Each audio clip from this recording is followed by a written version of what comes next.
welcome to another episode of Frame and Reference. I'm your host, Kenny McMillan, and you're listening to episode 146 with James Philpott, the production designer of Death and Other Details. Enjoy.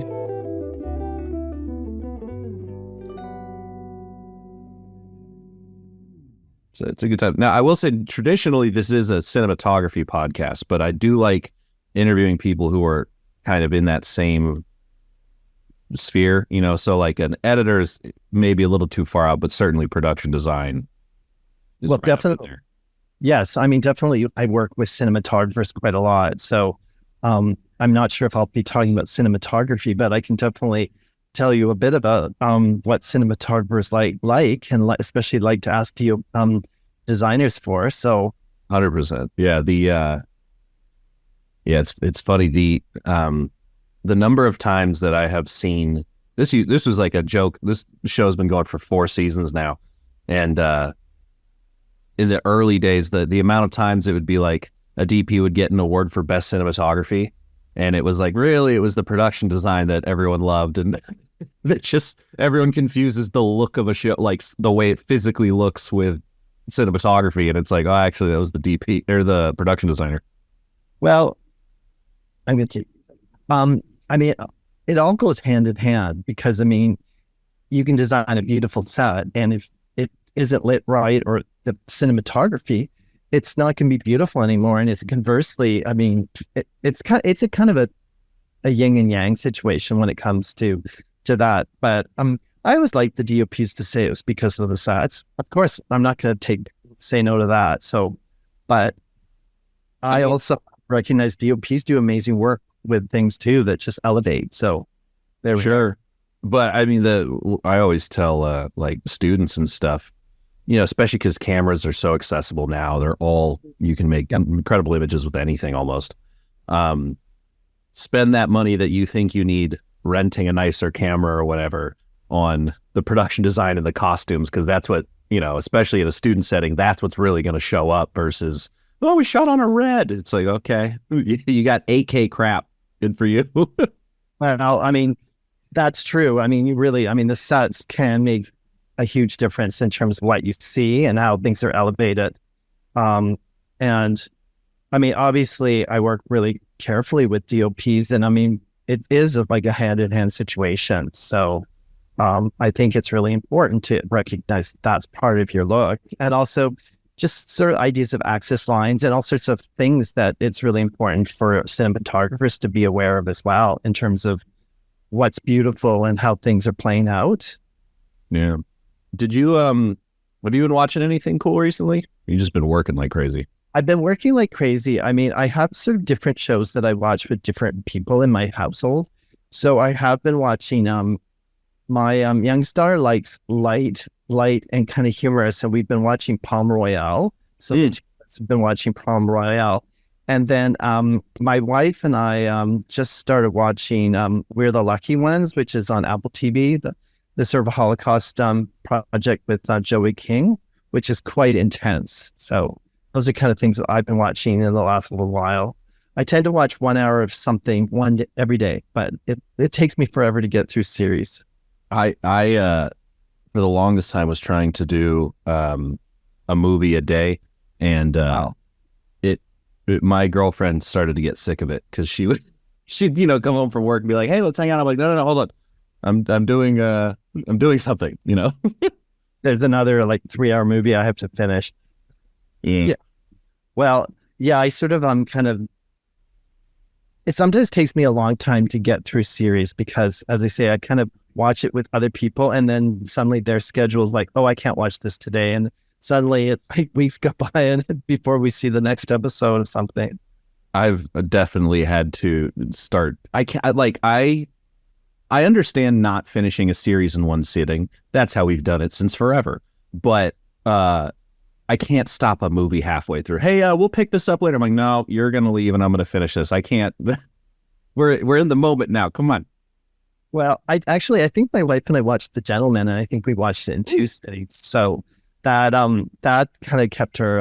Well, it was the weekend too, so I didn't have to work. But yeah. So some shows, and if it's a short series, you can do that. Yeah.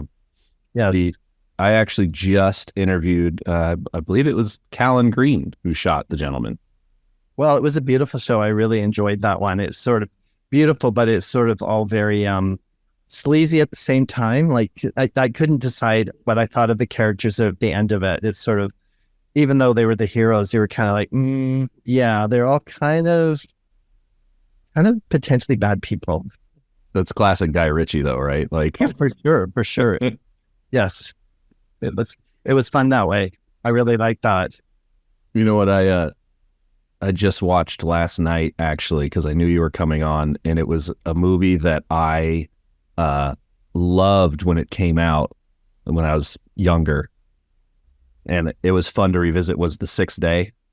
Oh, right. I mean, that was, really early in my career, and I was a set designer on that one. But yeah, that's a long time ago. I remember I worked on that, and this is a really obscure detail, but I don't know if you recall, there's a police van with a policeman and a small little girl on the creepy doll. Well, not the creepy doll. Oh.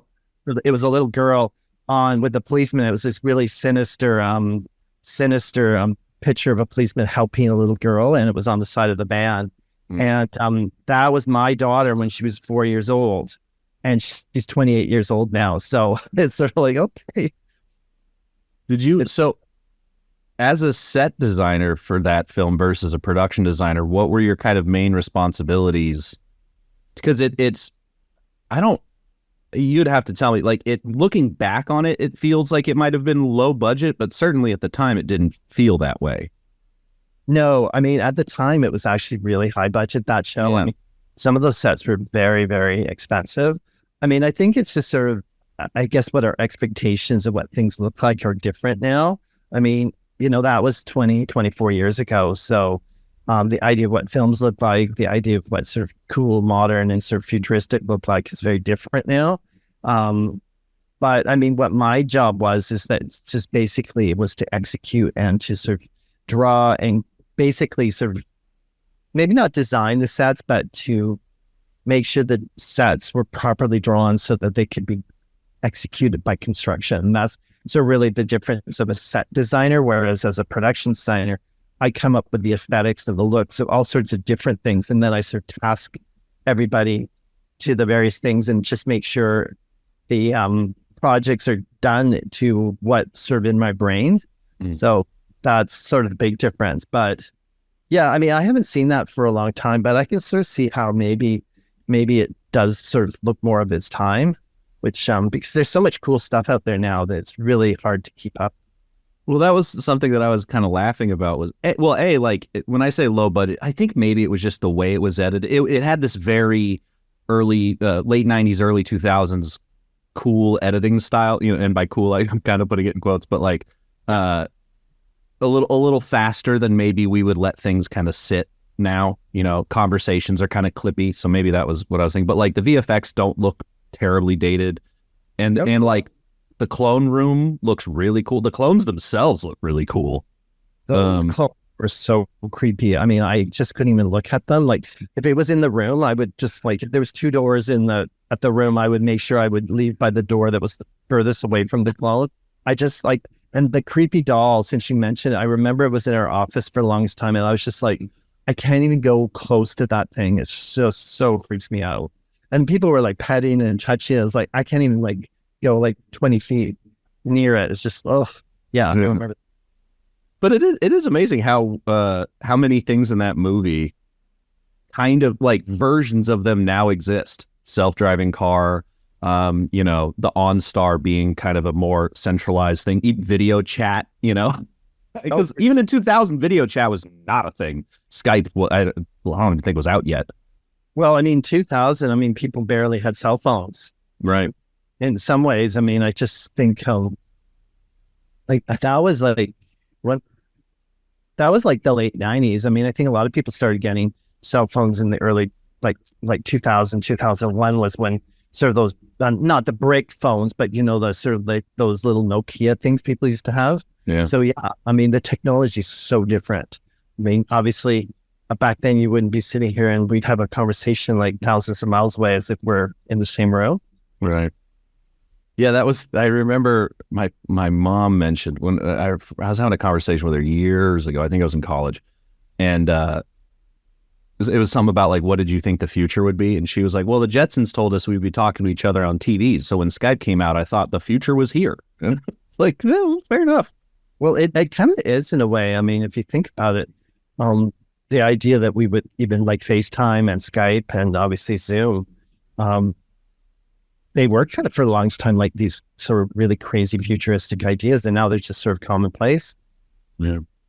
Do you have not to harp on The Sixth Day, but it really was one of my favorite movies when I grew up. Got that Blu-ray and everything. Was there some about that shoot that you remember kind of enjoying specifically, or was it a pretty hard gig? It was. I don't think it was necessarily a hard gig, but it was there was a lot of busyness on that show. And I mean, it was, I just remember that one because I had this one situation where I had sort of bruised my back and I couldn't sit for like the first, 6 weeks I was on that show. So I learned how to like set design and draw standing up.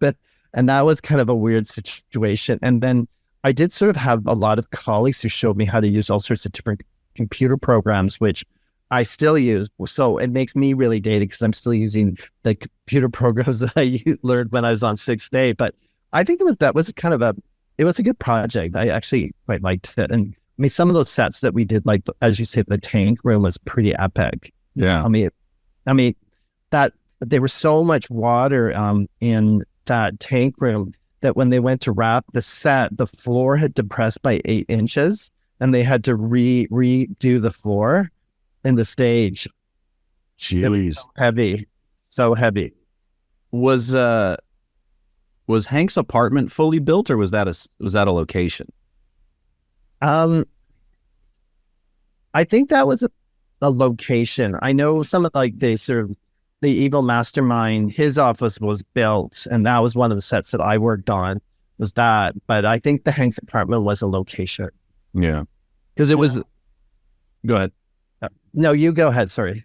Oh, well, I was just going to say it speaks to your guys' skill, because I couldn't tell. I mean, you can tell when something's a set when it's something like the tank room, but I could, the only one that threw me off was the mall, because I thought that was the Westfield Mall over by me, and I had to look it up. I was like, nope, Canada. Yeah.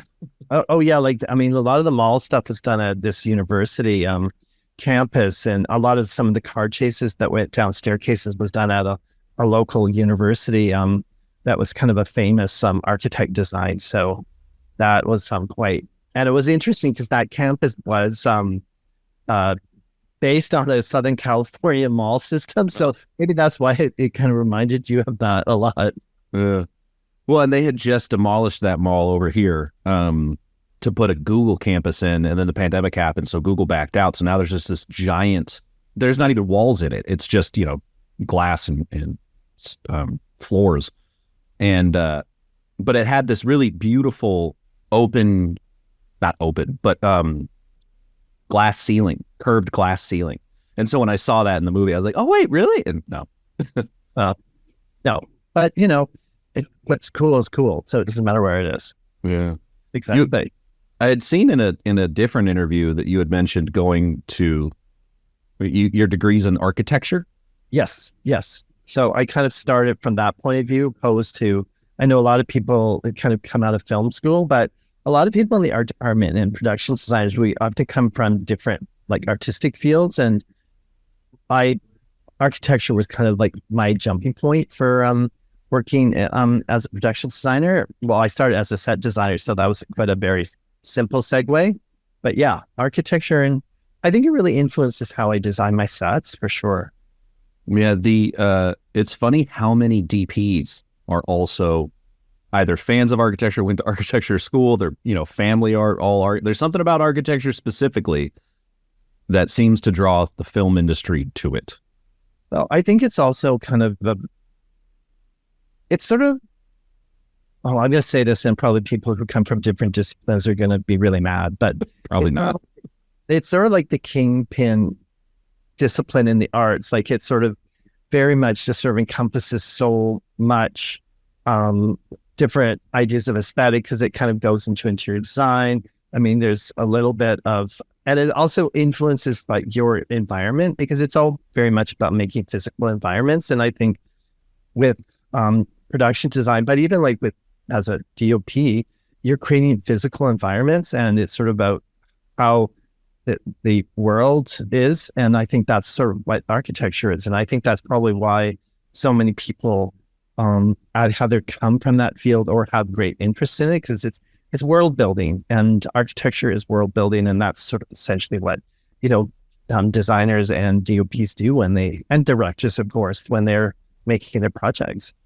Yeah, it is. I do really appreciate, I'm a DP, I don't know if I said it, but I do really appreciate when you go to a restaurant, building, Disneyland, wherever, and that ability of a room to make you feel like you're not where you just came from.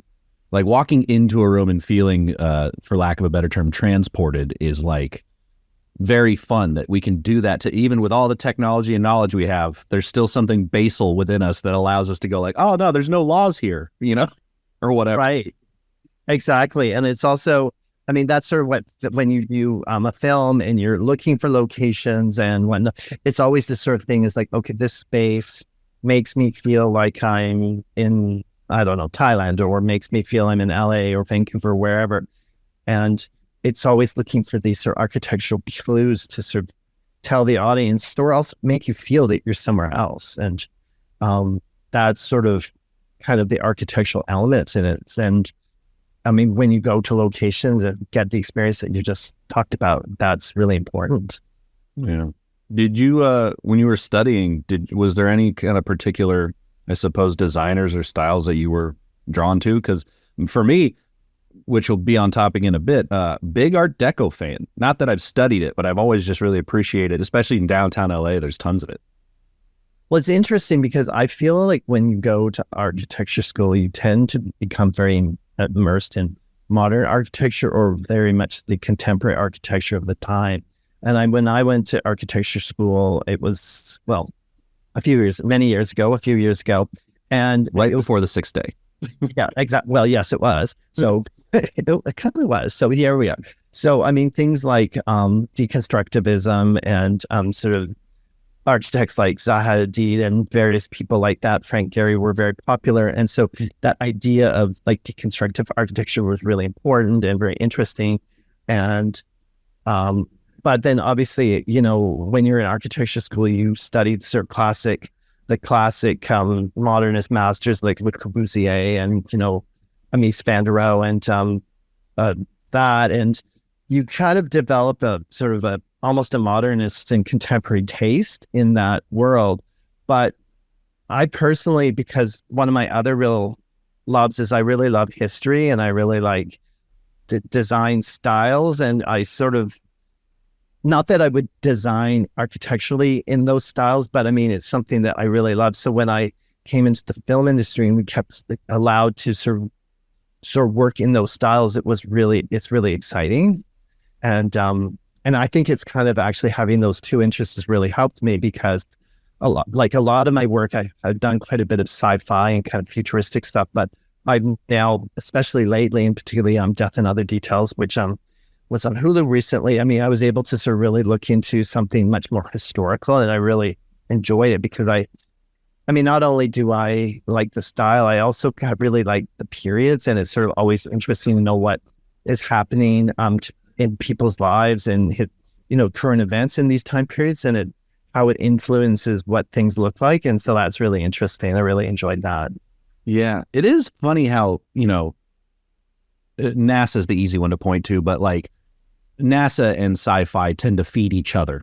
Yes. The movies will take from that, and then but what's funny is like you and many other people who have designed what we see as the sci-fi future doesn't seem to have been stolen from, because now all the apartment buildings we have are just gray blocks. There's nothing fun about any of it. Well, I know, exactly. And I mean, in some ways, I mean, even when you do futuristic stuff, I mean, I love to sort of add a historical element into the worlds. And I mean, I did a series called The 100 for quite a while, and we built this post-apocalyptic city, and I was able to imbue it with sort of almost historical ideas of buildings, because it was supposed to be like a ruin of a sort of a U.S. city, and like a lot of the U.S. cities had, especially in the 19th and early 20th century, had very sort of historical bases. And I was able to build sort of these columns and architraves that would be on a bank, but it also harkened back to kind of ancient Rome, and it also just kind of reminded me of ruins. And it's always, but then it was still a sci-fi show, and it had a sci-fi direction, and it's all, I feel it grounds things and just adds a little like more layers to things, which is interesting. Yeah, I mean, because like what we were saying earlier, like production design and costuming are the sort of what do you call it? Subconscious storytelling, Yeah, to a degree, where they inform the character, what's happening, whatever. And I think what you just said to that point is like, if you put historical elements in your sci-fi thing, for instance, that makes it feel real. Whereas if you go full sci-fi, if you're doing good, you get Star Trek. If you're doing bad, you get, I don't know, The Room, but space, where it's the gray wall. Well, I mean, that's also the interesting thing, or sort of about modern architecture in film and specifically television. I mean, it has to be like designed differently than in reality too, because I mean, if you think about it, like a lot of modern architecture is about a space, and it's a gray wall. And I mean, when you walk in, you feel it in a specific way. But when you film it, especially if you have characters, it becomes a gray wall. And that's all it is. And so it's like you have to just sort of conceive modern architecture in a completely different way when you're doing that. It's for cinema rather than for real life. That was something I did actually want to ask you. What are some of the things that you have to take into account when designing a space for film versus for reality? Because, we were just saying walking into a space and feeling transported certainly is great, but it may not photograph in the way that makes you feel that same feeling. Obviously, installing lamps every 5 inches is probably one of them. But, what are some of those things that you have to take into consideration? Well, I mean, I think several things that I always look at is I work kind of very much on sort of a series of design principles rather than sort of saying design styles. Mm-hmm. And so all the people that I work with, I always talk about the line. And what I always do is I sort of divide up sets into kind of axis lines of visual lines. And I always feel at the end of each sort of line, I kind of create a tableau. So there's always a visual interest at that in that axis line or that view corridor. And I always try and make sure there's some form of light at the end of the tunnel, or in a way. And it could be a light, it could be a window, it could be a gaping hole in a wall, it could be a series of candles, and that's where obviously the style that you're working with will dictate how you manipulate that idea. And then what I also do is sometimes I'll sort of almost create X's. So if you have one view corridor, you do something that's perpendicular, and you create other view corridors. And you sort of also start to think about where people come in and out of spaces, how they flow and create interest. And I always make sure that every angle has a point of interest to it. And that's sort of going back to sort of what we were talking about modernist architecture is like, the blank wall has a really great feeling in real life, but it doesn't have interest on camera. Whereas, so you might have to add more detail than you would have in real life. So a lot of times it's about textures, it's about details, and it's also about how light hits the walls and surfaces in a different way. So like a concrete wall, maybe you make it extra smooth and so it's shiny, or you make it really rough. So the light kind of sort of creates some sort of haze on it. And then the other thing, of course, in film sets is they're often really much bigger than real life. You probably know that because, and I know when producers say, James, why do you design your sets so big? It's like, well, you don't have 75 people in a camera in this bedroom in real life, but on a film you do. So that's sort of the other thing, but it's definitely just really, I just have to think about the visual aspects. And as you were saying, lights, I mean, that's obviously another thing that we look at too, because in film, sconces are so important, and people love, and especially DPs love sconces. But I mean, sconces aren't really that popular in regular architecture. Often it's overhead lighting, and I mean, of course, on film, overhead lighting is actually often not that attractive for people, like especially unless you're doing something where you have a very sourcey idea and it's sort of like kind of menacing. But Bob Richardson's of the world. Exactly. But I mean, on Death and Other Details, I mean, one of the first things I talked to with our DOP is like we talked about overhead lights, and he said, I do not like overhead lights because all these, particularly the women, but the men too, all these people are supposed to look gorgeous and beautiful. And I don't want to have a moment where they walk in and they have these like weird, ugly shadows on their faces that make them look, clownish or scary. So it's like those, whereas, sconces can make beautiful light. So that's a thing that we do a lot of, which, you don't really see that much in real life. Yeah. Well, and it speaks to, one thing that I think takes younger DPs a long time to figure out is just composition, which is weird because you would think that like something more technical would be harder, but it's always composition. And it's interesting to hear you say that you're building compositions into these rooms, which makes the DP's job a lot easier. Well, and I mean, the thing is, that's the thing. And often, I will go through with the director and the DP and sort of explain the compositions, because what you're saying is actually true. And a lot of designers don't design with composition either. Because I mean, sometimes it's easier to learn more about the technical aspects of, film or being a DP or designer, whereas more like building. Whereas I think you have to look at it from an artistic point. And I know sometimes people get frustrated with me because I'm asking for things and they're like, oh, but these technical reasons. I said, well, I'm interested in the picture.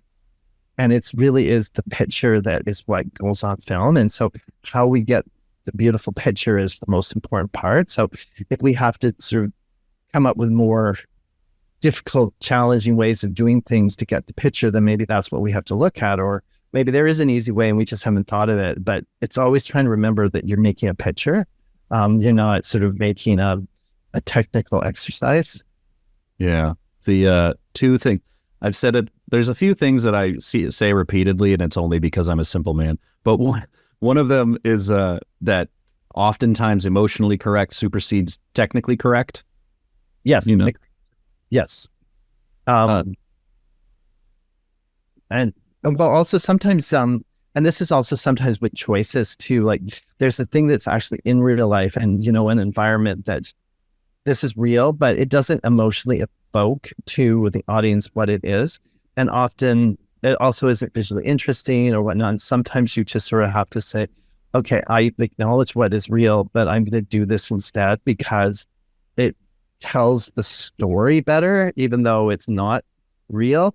And I had this one director who had this expression about film, which I kind of still talk about. He says, like, film is a lie that tells the truth.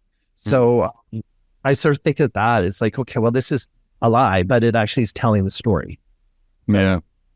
Well, the thing that Eric Messerschmidt said that kind of stuck with me, I think it was the second time I interviewed him, was that no one watches a movie and leaves and goes, well, I'm glad they made their day.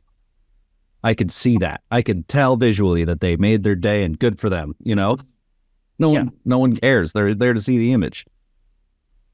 I agree with that. And it's also, sometimes I'll have fights with ADs with this, where it's like, this location is the right location. And they're like, no, it's a move and we're not going to make her day and blah, blah, blah. And I sort of have to say, and they don't like this, but it's like, there's no category for Oscar or Emmy for the best schedule, but they're for best production design and cinematography. So, sometimes, obviously, especially now with everything's very budget conscious now. So sometimes you have to relent, but you always still have to push. Yeah. Just keep that in mind. ADs are wonderful. A great AD can absolutely save your shoot, but there those tough conversations do often have to happen. Well, they do have to happen. And sometimes, you win a battle and sometimes you don't win a battle. And it just really depends on the circumstances of, and also sometimes you have to pick your battles and say, okay, this would have been really great, but it's, I don't know, half a page of work, and maybe it's not going to make or break the show. And then sometimes you have to say, no, this is actually important because this is going to make or break the show. So you have to figure that out. I did want to talk about Death and Other Details. With a murder mystery, I feel like, correct me if I'm wrong, your job becomes far more involved due to the fact that you have to put in little clues and stuff, not only for the cast, but for the audience, like, because everyone's playing along at home. Yeah.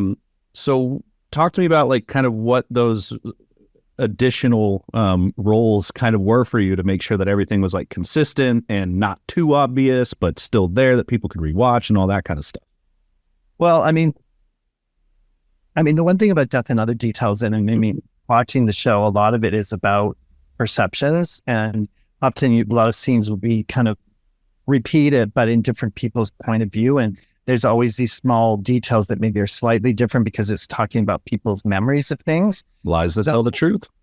That was one of the things that we had to be really careful of, is that the details had to always be there, but sometimes some details were different.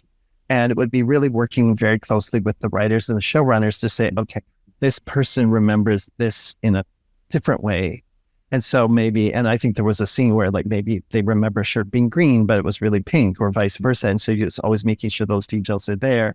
But also all the clues had to always be there no matter what set you were doing. And it was really important to know the whole story, as much of the sort of through line from the beginning to the end, to know what the end result of the clue was going to be. And that involved me. I mean, I ferociously read everything. Anything that comes on my desk, I will read it. And I continue asking, like, can I see new outlines? Can I see, new scripts? And it just is really important, in particular with this type of thing, because we need to really map out what all the details are well in advance of when the discovery of the audience has. And I mean, sometimes they'll be there for like several episodes before like the audience actually becomes aware of it and actually understands what the meaning is. And then going back to the sort of a skewed perception of things, we would also know where the points you shifted things slightly because it's playing into someone's memory rather than into a reality. And I mean, and one of the things with that show is like, it was definitely about, looks can be deceiving. Things aren't necessarily always what they seem. And again, it's about how each one of us sees a certain situation and then you remember it later and it's not always the same. Yeah.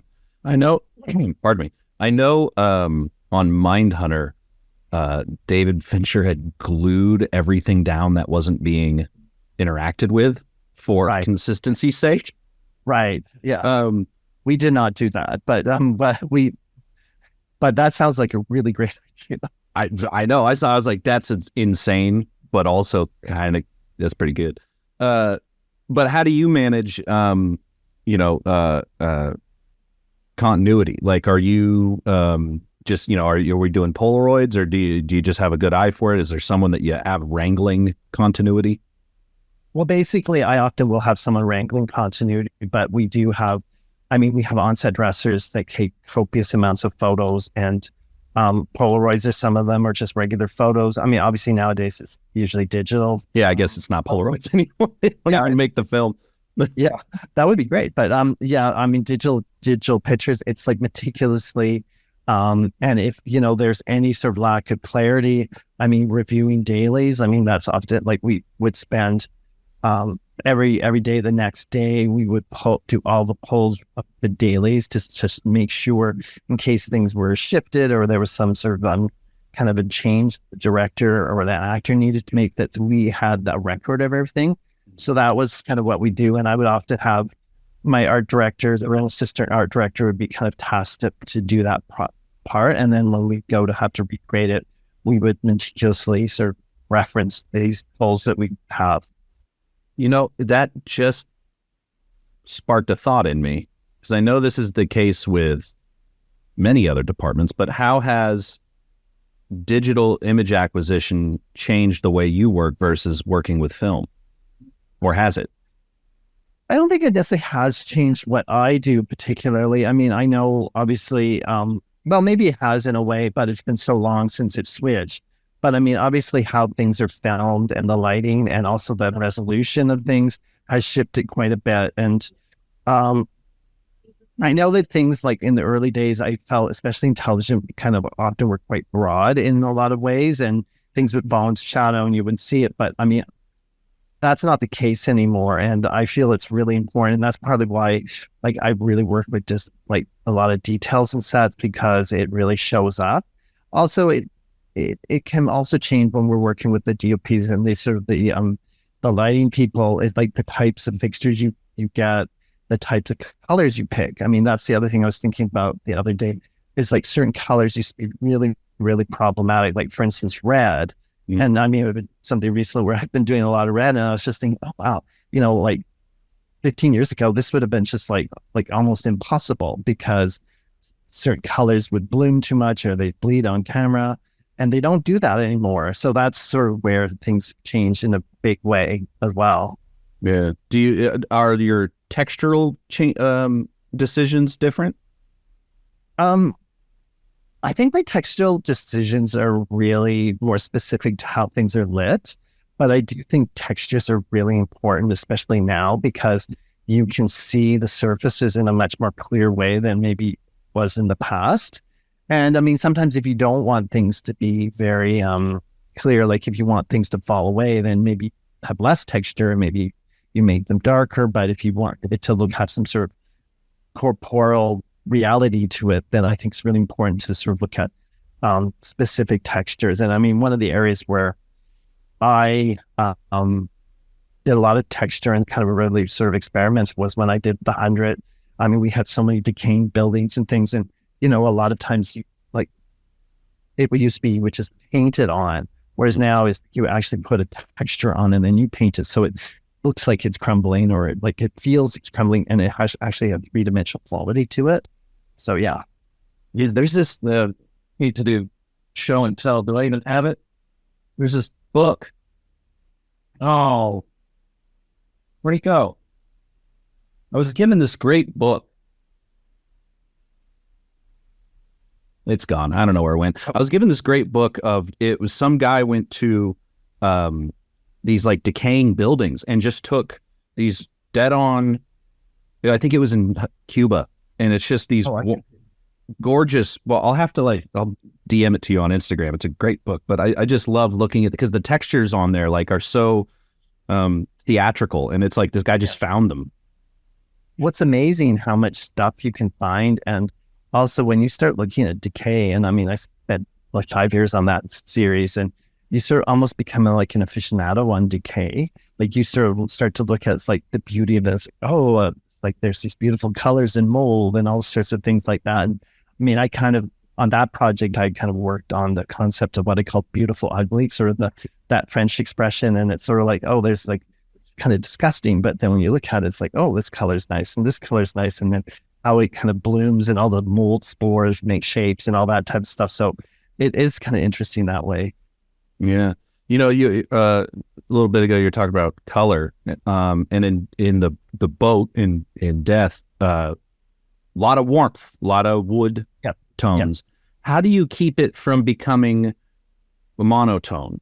You know, because it is a very, especially, you know, going back to the cinematography, it's very beautiful. It's like a classic Hollywood kind of look to everything. But there's still good contrast. Like, how are you maintaining that? Is it just in lighting or like, what are your accent choices or whatever? I am inelegant in my questions. Yeah.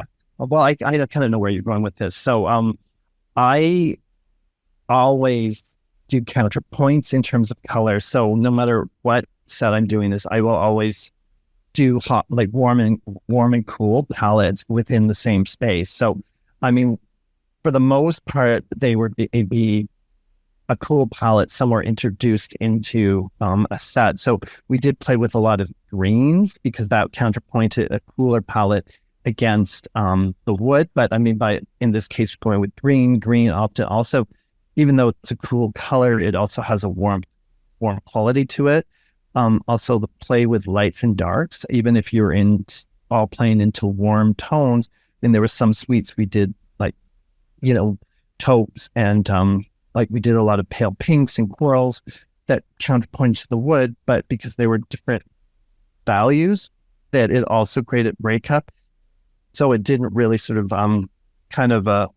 become overwhelming. And then I also think it's really important to sort of accent rooms with neutrals like blacks and grays and white. Well, maybe not white, but silvers and things, so that it always has the grounding element to it. Yeah. And how we kind of worked on that show. Just always made sure there was some sort of counterpoint, even if it was a tonal shift or like a going from warm to cool. But always there was something present that broke all the wood up. So it didn't kind of become, because I know what you're saying, it can often become sort of overwhelmingly brown wood if you're not careful. Yeah. I mean, that's something that is like a cinematography tip as well, is like if you've got a room that's completely lit with red light, it's important to put a slash of neutral light in there just to say that this is red, because otherwise your brain just goes, well, that's black and white now, Exactly. And that's also the other thing. And I'm going to give kudos to our DOPs on Death and Other Details. I mean, they had a really strong lighting concept as well with the show. And I mean, really, we kind of worked with certain color palettes to sort of make sure that everything didn't just sort of devolve into just sort of a warm sort of haze of brown. So, and it was also a lot of sort of very like strong chops of light in that the way it was lit, with like sometimes you'll see sets where the portholes are like a very strongly lit, and if they would bring light into the sort of darker warm spaces and that type of thing, and sort of a little bit of like color in, sometimes it'll be a bit of blue, but sometimes it would be just other warmer tones, but it would be different. So I mean, I have to say the way it was lit was really quite lovely. Yeah. What are some things that DPs do to make your job easier and harder when you're developing these sets and looks? Obviously, once you're shooting, that's a different story. But in pre-production specifically, like what's your guys's kind of not specifically this one, although feel free to tell specific stories, but just to kind of in general, what does that conversation look like? Well, I mean, I always do have a really strong conversation at the beginning of every project with the DOP, because one of the things that you probably know this as a DOP yourself, but every DOP has a different way of lighting, and there's some very radical different ways of lighting that really impact how production design is done. So one of the first questions I always ask a DOP is, what's your opinion of white? Because for some DOPs, white is like the devil, and they just like, and the other DOPs like, we like white because we use it as a sort of bounce or whatever. So I think things like that really help knowing what that is. And also the sort of, every DOP has a different idea of what lights should be. Like some people always want some sort of a shade on it so it becomes luminous, and some people like dark shades so that it becomes directional, and some people like to actually see the filament in the light bulb. And so it's knowing what that sort of system is. And I always want to make sure I know this at the beginning of any project, so I can kind of factor all that in. And also just sort of the ideas of a direction of what the sort of lighting and sort of the sort of tone of the show is going to be is really going to be helpful to me, because the color choices can be really dictated by what the tone is, because if we want it to be light and bright, or if it's moody and sourcey, and also if you a DOP tends to push a lot of light in, maybe you'll go darker tones to maintain some sort of idea of color, whereas some DOPs, I mean, can work really specifically whites. I mean, I did recently a television show that we didn't have a huge amount of money, and a lot of spaces that we had to go to were white, and the DOP was able to sort of make that into a style. And I think knowing stuff like that really helped make that project really successful. But conversely, if I'm scouting and I know the DOP does not like white, I will either hopefully have resources to change that, or just try and choose locations that don't have white, like dark tones, colors, and various things. So it's just clarity and understanding of what is happening. And Also, just the way things like in terms of window treatments are really important to know how DOPs handle with window treatments. And some DOPs don't are fine with bare windows and like they want to see out. And some DOPs, it's just really problematic for them, especially if you're shooting in a location for an extended period of time and there's a lot of like change of the day and, daylight shifts a lot too. So it's just knowing. It's really about knowing and communication. That's the key that makes it easier. And then sometimes if that communication doesn't happen, then it becomes hard. Sure. So I think that would be my thing. When obviously for a film, you're only having a conversation with generally one cinematographer, but on for instance, this show, there's 4? Well, I mean, 3, 4? Well, for the balance of the series, there was just 2 that I dealt with, but it was really kind of interesting because I've been on shows where we have multiple DOPs and sometimes they can have radically different styles.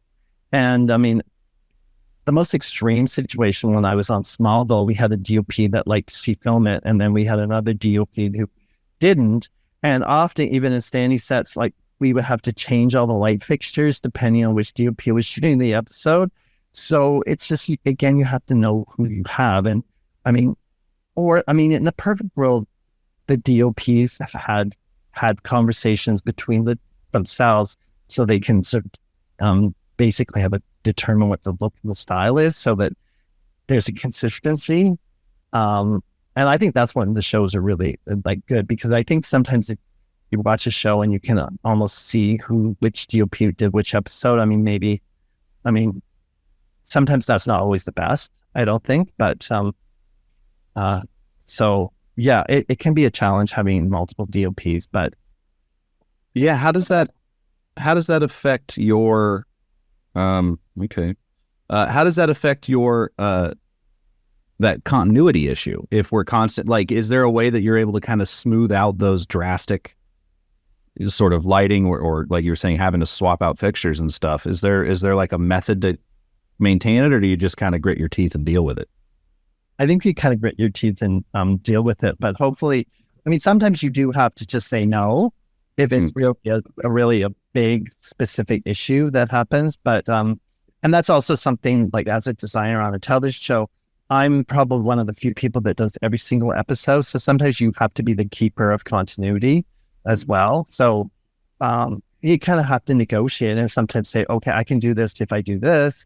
Or sometimes, there are moments where you're just I think that's too big of a jump continuity-wise, and we're going to have to work around that and not do that. So if there's something else that you can do, that's something that may be a conversation that has to happen as well.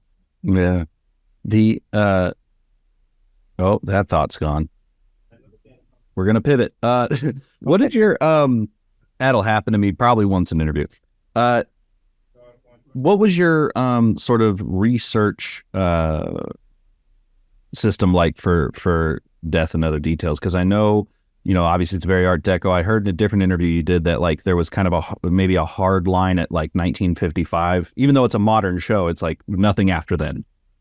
Yeah. So basically, one of the things that I actually loved the research. That was my favorite part of Death and Other Details in a lot of ways. Learning's fun. Learning is really fun. So we had I think it was in the script. It was 1955 was actually in the script, was in dialogue. So, but what I did was I started by doing a lot of research on all the sort of the ships of the 1930s and 40s. And there was all these amazing ships that were being built at that time period. And one of the things that was super interesting is because there were so many shipping companies in different countries, and they were almost all in competition with each other. And what we would do is they would build what was the most beautiful ship. And then the other company would then build another ship that became the most beautiful ship. And they really pushed their design. And they would hire the best designers of the time, best interior designers. And they would always be trying to come up with some more spectacular version of a ship. And it was just really exciting to sort of see, because I started looking at ships as early as 1912, and then all through the 20s and the 30s, all these different ships and every incarnation of the ship and how the next ship was the most beautiful ship. Man, this ship was the most beautiful ship. And there were so many details and so many things that was really inspiring to sort of introduce into the show. And also these ships they weren't utilitarian. And I mean, they were in the sense they were ships, but I mean, they were masterpieces. I mean, there was so much energy putting into the interior design that the rooms became art pieces, not just places to stay or live or do things. I mean, and it was also really interesting, the time period too, because it was a transition between like really traditional, like 19th century design, which was a lot of, paneled rooms and very traditional furniture. And then it was this very dynamic modernist view coming in. So you'd have paneled rooms, but you have these super graphic floors or carpets that look like so modern that you would look at them today and say it was like modern today. And then the other thing that was interesting is a lot of technologies were starting to develop, like lighting systems that we're very familiar with, but for that time period were like very new. And a lot of the furniture was like a lot of it's still very familiar to us, but that time period was really new and it was all mixed in. And that was the other thing, it was mixing. The styles were very mixed as well, because I mean, Art Deco and Art Nouveau were very transitional styles from a traditional 19th century style to what has become modern style. So it was really interesting just to see it, because you could actually see the line of how things developed by doing this research. Right. And also something that fascinates me is just how small these cruise liners actually were in comparison to what we now think of as like a modern cruise ship. Modern cruise ship is like, the Empire State Building on its side. And these things were like, dinghies almost. But at the same time, I mean, when you see them, they were like floating palaces, like, because I mean, when you see them in comparison, like you see like often you'll see some sort of diagram where you see the different ships, and yes, they're minuscule in comparison to these ships now, but at the time, I mean, you would have there's one ship called the Normandy, which was at one point the most beautiful ship, and it had this dining room. It had a 40-foot ceiling. It was like 120 feet long. It was 60 feet wide. I mean, they had these bounds made of like special translucent porcelain. It was crazy. It was just so huge. And it must have been like, just when you walked in as a passenger, it was just like, you were like overwhelmed by this sheer vastness of it. But now, I mean, it would probably seem, well, I mean, in that particular room, it would be big, but I mean, these ships were considerably smaller for sure. Yeah. In my head, it's kind of like, even on these larger ships, I haven't been on a cruise ship in 20 years, but, it's funny, you think about older cars, how they feel more sleek, but it's only because all the safety features have been added in newer cars where it makes it just kind of fatter. I'm wondering if part of that too is with the size of new boats, that it's a lot of it is just like safety features or HVAC or whatever, all the rooms get smaller. Well, it's probably is the case. And I also think that just the numbers of people they try and put on the ships are probably quite different as well. Yeah. I mean, if you think about a ship like the Titanic, I mean, it had 3,000 people on it, which, I mean, in comparison, like a new ship, you might have 10,000 people on this ship. So it's also like, and also the different types of things they would have on the ship too. Like, often they would have swimming pools, but they'd be quite small. Whereas like now there are these vast pools, and there'd be amusement parks, and there'd be like just multiple dining rooms and all sorts of, and a mall, yes, a mall, and enough rooms for 10,000 people. So that's probably also what makes them big. Mm. I was wondering what kind of things you do, not compulsively, obviously every gig is different, but what are some things that maybe people can do to up the production value of maybe their more modest budget projects? I think one of the things that, I mean, and sometimes I often do these things too, and even on bigger budgets, you have to do it. But I think it's really working with your director and working with your DOP and just figuring out what exactly is going to be in the shot. Because you can spend a lot of money of stuff that never actually gets on film. So I think it's really important. So if you can get some direction of what the sort of edges of frame are, that really helps, especially when you're in a lower budget situation. And maybe it is only like a 2-wall set. rather than a full set. I mean, I like to design everything, but sometimes you don't have the money and you still want to make sure it looks great. So that's a way of doing it. The other thing that is also something that I did, and I did do this on Death and Other Details, is a lot of sets become modular and you redress them and you change them. So for instance, on Death and Other Details, a lot of the suites were the same suite, but I would design it so I can pull walls out and put windows in a wall or a bookshelf in a wall or different art in a wall. And then we would change the furniture and you would feel it was a different space. And that's a really great way of stretching your budget as well. Well, and I imagine too, for a cruise ship, it's easier to forgive suites that look similar because that would probably be the truth anyway. It was. And I mean, I know that was at one point they were saying, well, it's just like a hotel, the rooms be exactly the same. And I mean, I didn't really like that idea because, I mean, you want a great character, but I mean, it definitely gave us a little bit more freedom for a bit of sort of continuity and a little bit of the familiarity. But I mean, we did actually change quite a lot in each suite. But yeah, I mean, it could have easily been just everyone lived in the same room, potentially. Yeah. But conceptually, that would work. But obviously in another project, that would probably not work at all. I think also that the other thing is when you're on a lower budget, I think it's really important for the designer to examine the space and really kind of go back to what I was talking about at the beginning, like find your access lines and figure out what are the best points of a space you're in and really focus and highlight them in art, like in your design, but also like working with your DOP and your director and sort of say, okay, this angle I think is really gorgeous. And so maybe we can kind of sort of focus our sort of blocking and things in this direction. And that's also then communicating like what you're seeing as an artistic person so that you can help create the composition because, not everyone can do composition. And if you're one of the people who can, it's really good to share that with other people. Yeah.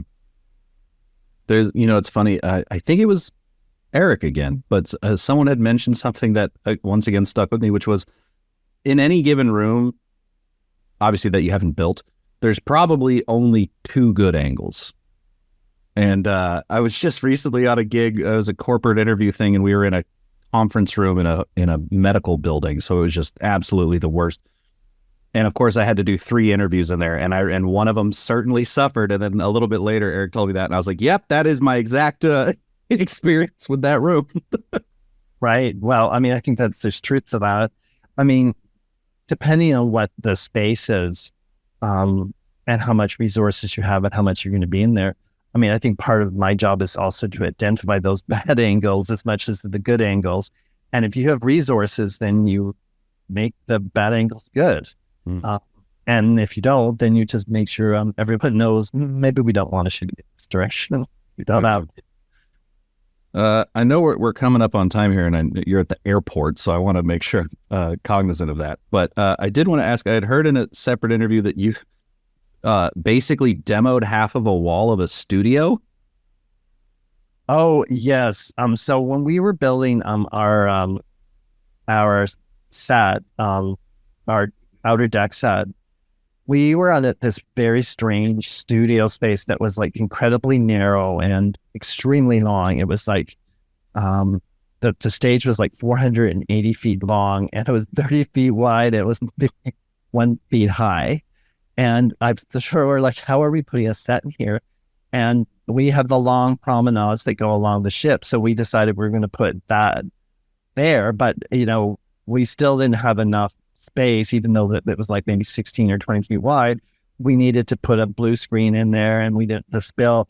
So what I ended up doing was literally, there was partition walls there. And then I just literally started cutting holes in them so that we can then build little set pieces on the other side of the wall. So we can have people coming in and out, like they're coming in out from the main body of the ship. And then the other part that was actually funny is that it was where we did a double height. We had a staircase that went to an upper level and there was another floor. And so I matched the floor levels so I can then cut more holes on the floor above. And so I kind of probably cut out like 50, 60 feet of wall eventually, which I think we had to put back at the end. But yeah, just do that. How do you clear that with the studio owner? And also, what's the material you're cutting? Is it just wood? The upper part was sort of like corrugated tin, and then we had to cut like all sorts of kind of metal studs out, and so it was fine. It was a partition wall. It was fine, and then the lower part was this weird glass partition wall that was there because it originally had been a printing press, and it was sort of where people would watch the printing, and in some ways it wasn't helpful for them, so they were happy to take that part out. But we did have to infill the holes in the upper wall, the metal wall. I imagine that's not a common practice. It's not super common, but we kind of worked in the same stage as a show. Altered Carbon had been there, and they kind of that's a great show. They cut holes in the walls, and we're like, well, if they did it, we can do it. So I love how it's like the building of the studio of Sisyphus, not Sisyphus. What's the ship? You know what I'm talking about? I'm not sure. Yeah. But you know what I'm talking about? Like you build enough parts in a ship and it's like, is it the same ship? It's like you cut enough holes in the studio. Is it the same studio? Yeah, exactly. And so that's kind of why we did that. I was like, oh, well, they did it. And it worked, and I'm sure some of the walls I took down, they're happy because now they don't have these weird walls anymore. Right. Well, I really appreciate you taking the extra time to chat with me and fit me into your schedule. Well, thank you for accommodating my schedule, which was a bit of a panic today, but it's good that we were able to talk now. Yeah, it was really fun, and next time you do a show, I'd love to have you back on and keep chatting. Okay, well, we'll keep in touch. That was really great. Awesome. Okay. Enjoy the rest of your day, man. Take care. You too. Bye now. Bye. Frame and Reference is an Owlbot production. It's produced and edited by me, Kenny McMillan, and distributed by Pro Video Coalition.